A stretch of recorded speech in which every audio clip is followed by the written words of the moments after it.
Moikki, täällä LPS Flower. Ja tänään mulla on teille vaihtopetsejä.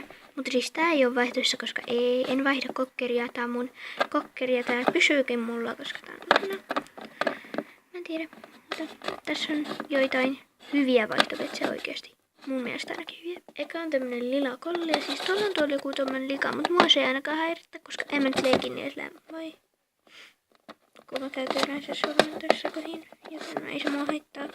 Se on reikä, se on likainen, mä oon puistanut sitä niinku tuolta.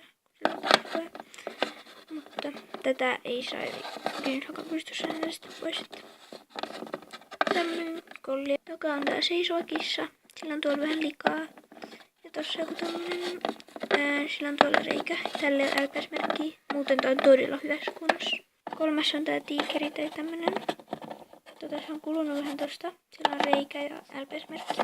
Neljäs on tämmönen fretti. Sillä on vähän likaa tuolla. Kulunut tosta. Sillä on reikä. Ei ole LPS-merkkiä. Eli tuommoiset 4 vaihtopetsiä. Ja jompikumpi meistä laittaa numeronsa tonne kommentteihin, koska ei me muuten voida vaihtaa. Mä en osaa laittaa sitä yksäriä, että jos sä osaat laittaa yksäriin, laita sun numero, koska mä en osaa. Tässä oli siis nämä 4 vaihtopetsiä. Ja sitten minä päätän, että kenen kanssa vaihdan. Paras tarjous voittakoon. Nähdään seuraavassa videossa. Moikka!